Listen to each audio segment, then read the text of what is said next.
Hey there, and welcome to U Talk. We connect with extraordinary people across Canada and ask them about their stories, passions, and experiences. I'm your host, Ryan Funk. We're big fans of music on this program, not only listening to amazing creations, but hearing about the stories and people behind them. When you listen to the top 40 hits on the radio or your favorite streaming service, although great in their own way, it can sometimes feel like they're missing something. The living essence of what music can personify. Latin music is a great example of music as a living entity. Let's catch up with three musicians who create this genre of living music. Trio Bembe. My name is Amber, and I am the official leader of Trio Bembe. I sing and play piano. Hi, my name is Victor Hugo Lopez Bustamante, and I am a guitarist and occasionally a percussionist for Trio Bembe. And Papa Mambo and a bunch of other things, but yeah. So, and sometimes I sing backup vocals as well. Okay, my name is Rodrigo Muñoz, and I am the percussionist in Trio Bembe, and sometimes I play guitar, but mainly and do a little bit of backup vocals. Recently, you had a performance with the Winnipeg Jazz Orchestra. How did that all go? It was great. Yeah, we had a lot of fun.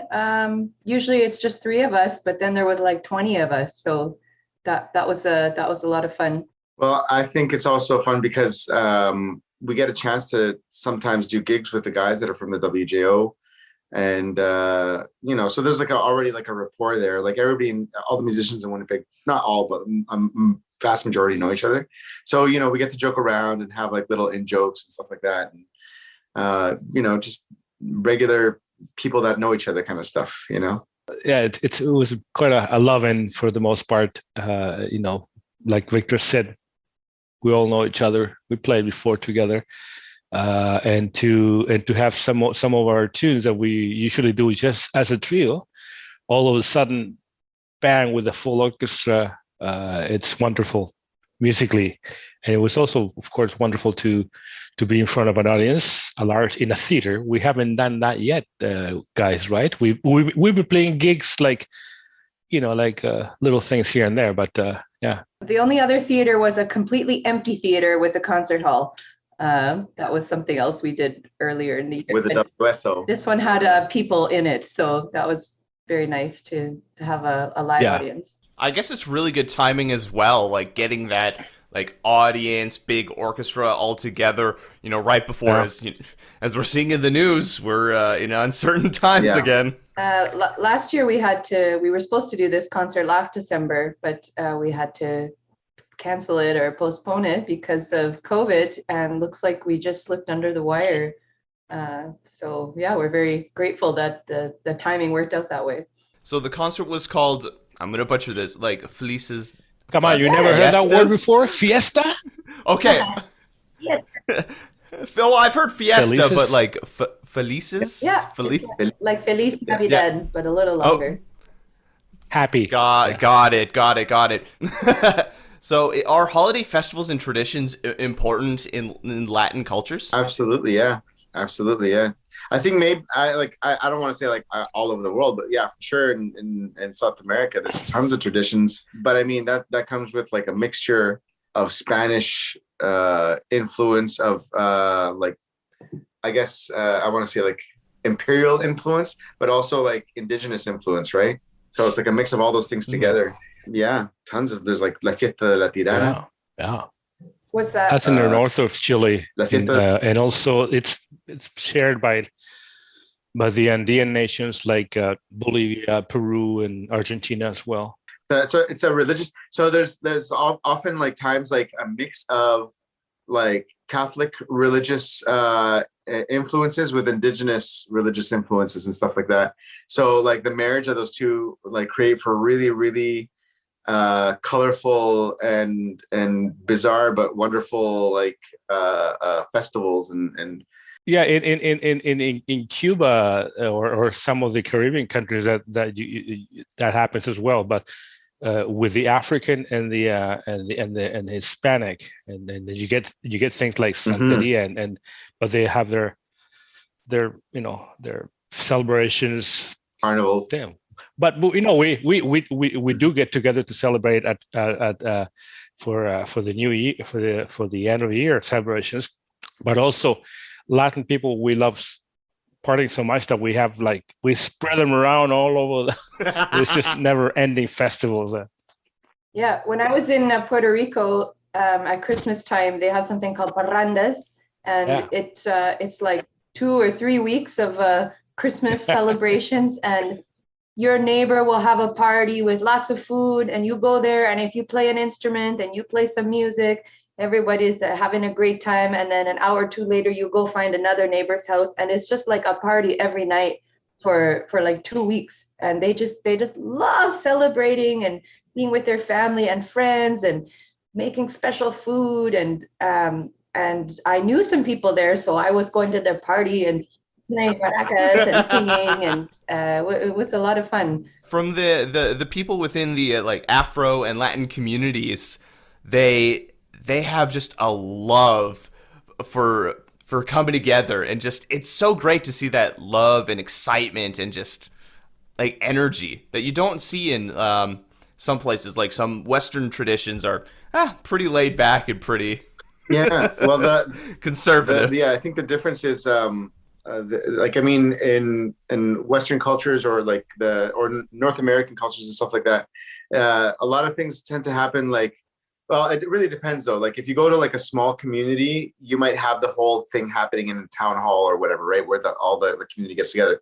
But generally speaking, like in, bigger cities and suburban areas and stuff like that, it's usually the family unit that gets together, doesn't it? Right. So, but yeah, like I find that in Latin America, and I'm pretty sure probably a lot of African traditions and stuff like that. Also, you see like a bigger amount of people just wanting to get together for like a good time, and food and dancing and music and all that kind of stuff.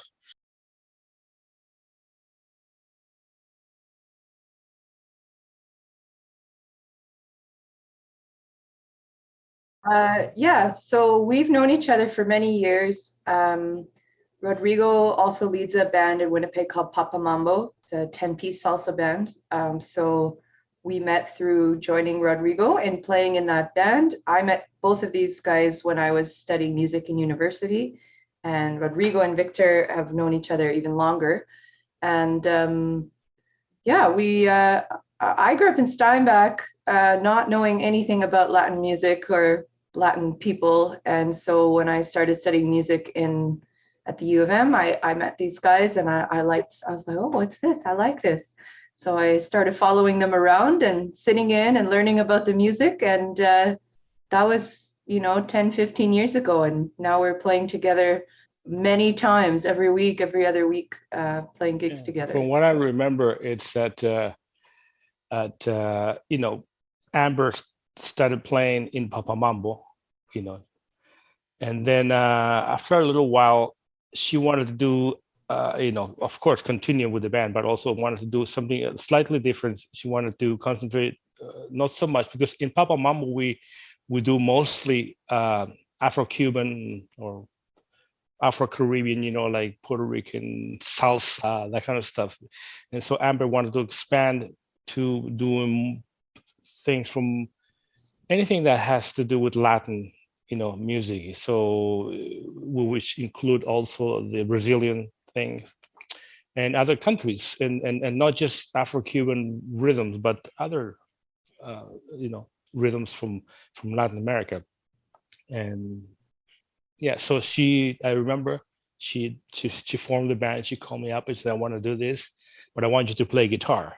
I did, and then that's how she began the band, the trio. Yeah. And it's still my goal to have one song from every country where they speak Spanish. The development of this group just evolved organically over time. Yeah, I'd say so. We try something for a bit, see how it goes. If we like it, great. We don't, we change something. These days we've changed the instrumentation a bit. So Rodrigo plays percussion now, and Victor plays guitar, and I play piano. When we first started this group, I wasn't too confident in my piano abilities, but had some more time to practice, and some of the best way to get better at something is to just go ahead and do it. So that's what we're each doing every time we play our instruments is hoping to improve a bit and yeah, just play some music that's groovy and have a good time. That's the main goal of this band. So That's what you want from a musical group. You need that love and passion in it. Otherwise, it's just kind of like, all right, here we're like checking the boxes. Here's all the stuff we need to do. Yeah, you need that passion. Otherwise, it's soulless. How did you come up with your name, Trio Bembe? I mean, Trio 3, but what does the Bembe mean? I'm not familiar sure. So, with that. Bembe is a word that comes from Cuba. It's like an Afro-Cuban word, not exactly Spanish. And it has two meanings. One is like a party or a get-together, and the other is a rhythm. Roddy, do you want to give us the rhythm? What's the Bembe rhythm? It's a sort of a 6/8 type of rhythm. Pam, pam, tigita, pam, pam, pa-tom, pam, tigita, pam, pam, pa-tom, pam, tigita, pam, pam, pa-pam. So it's like a trio rhythm Yeah. party. I thought was a good name, and it's easy to say. So that's another thing that's right, and it's pronounced good. Bembe. As you're going through the rhythms there, yeah, I definitely got that feel right away for Latin-esque music. Yeah, that's what we're playing. So we want people to tap their toes, to dance, when it's allowed, of course. And this is music for moving and grooving. What makes Latin music kind of stand out? What is it about it that kind of encompasses the genre that stands out compared to other genres? Well, I think personally, the genres that we're talking about, like salsa, all that kind of stuff, Latin music. There's a little bit more emphasis on the rhythmic aspect of it because of those traditions that came over from like Africa and stuff. Yeah, I guess the instrumentation is different enough that it makes you like somebody's ear go, wow, that's interesting. You know what I mean? So it's instantly like grabby, like it grabs you right away. You know what I mean? So that's what I think. Yeah. And there's also like, well, in terms of the more danceable parts of Latin music, these are already couple dances that have existed for a while, right? So these are genres that have been existing for quite some time. And I don't know if enough emphasis like these days are put on partner dances that like, I don't know if any new partner dances have arisen out of the last like maybe 10 or 20 years or whatever it is, right? So that's probably another thing, right? So it's like there's still a desire for that. There's still people that want to do that partner dancing, and it looks good, right? Like it looks good with So anyway, you don't need to do all that, but it's fun. It's fun to try. There's a history to this Latin music, whereas when we're looking at pop, it's very mechanical. Just here, like I was mentioning, the check marks. These are the things that are gonna make it blow up in like the top 5 kind of stuff. Yeah, exactly. It's very like pop music is very new, right? It's popular music, so of the day, which is cool too, but it's just not the tradition behind it is it keeps getting like buried or whatever, right? There's no real tradition other than just like make a hit, make millions, and and next thing, and then the next thing, right? So question for all of you, what is your favorite part of playing Latin music? For me, it's when we get to play for a big crowd and there's lots of people dancing. Latin music's made for dancing, so to see it played and to see people dancing, and I don't care if they know what they're doing or they're just kind of moving around, like they're dancing. It feels like, oh, we're doing our job right. We're playing and people are dancing, and that's what it's for. So that's what I like about playing Latin music. I agree with Amber, the same thing as well. I like performing also because I like the attention. And also I also when as a percussionist, but not only as a percussionist, but as a musician in a group, it's once you start playing and if you're having a really good night and all that, you're playing well, you're playing in time, you're not forgetting too many stuff, you're not making too many mistakes, and everything is just there's a magical thing that happens when everything is just grooving and it's like a mental massage, and Yeah, when things are going just right, you just feel and live it. I think you get a great picture of that from the film Whiplash with the jazz percussionist, and he's just going at it. And him and like the director, they're just absolutely, grooving yeah. with So it. it feels really good physically, so mentally and your physical body, and it's kind of like it's a high. It's like getting in a meditative state. Like, yeah, I agree with both things that Amber and Rodrigo said. Like I also love dancing to like Latin music and stuff like that. So like, one thing kind of feeds into the other. My love of dancing and my love of the music or whatever feed into each other, so that I can do one or the other to the best of my ability, or to what I feel, right? Like, but then on top of that, what I love about Latin music myself is, this is a little bit more selfish, because like, I speak Spanish or whatever. So there's an enjoyment in that, and like listening to the lyrics while you're dancing or playing, and then like understanding what's being said. Like there's a lot of the lyrical fodder that you can find in Latin music is just like everywhere. You could talk about a situation that happened on the bus. You could talk about somebody selling ice cream. You could talk about that party. You could talk about that grocery store vendor, the barber. So like, we're not just talking about like love songs, although there are a fair amount of those, but there's just like a whole bunch of funny situations that happen in daily life, or situations that are perhaps could be stressful, but that are made funny through the tale of a song. You know what I mean? And I think that's also another big enjoyment for me from that. Yeah. What I'm getting is there is a visceral and electric energy that is produced through this type of music. Yeah, absolutely. Sure. Yeah. And Amber, you're from Steinbach, so I'm from Winkler. So when you go to like a concert there, sometimes the audience can be a little bit stiff. Yeah, we played a concert. I don't know if you guys remember. Many years ago, we played in a high school theater in Steinbach, and they weren't dancing in the aisles, but they were enjoying the music, and it's everybody can enjoy it. Some people enjoy by dancing, some people enjoy by sitting and really appreciating what they hear. And I'm trying to get more Mennonites up and dancing and having fun. So we're actually going to play a gig in Steinbach tonight at a new Caribbean restaurant. So we'll see if we get anybody up and dancing there. WCMA World Recording of the Year winners in 2011 and Global Music Award winners in 2014. How was the feeling about getting that recognition for your band? That was a fun time when we had to fly to what was it?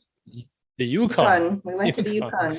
We actually made a little video of a couple of the tunes, and that was a lot of fun. And winning our category was that was kind of like the cherry on top of the cake. Yeah, it was a big honor. We've done a lot of work, playing a lot of shows and developing our songs to make them just right and making a recording.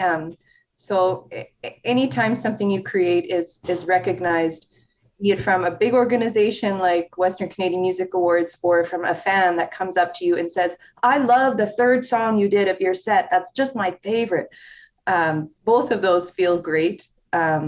And it was very fun to go up to the Yukon for those specific awards, see a beautiful part of the country, and be recognized. And I remember they called our category first, which was actually good. Then we didn't have to wait all night to hear if we won or not. So yeah, get those nerves out like right away. Just you don't want to be the last one because you're like, what's going on? I'm not sure.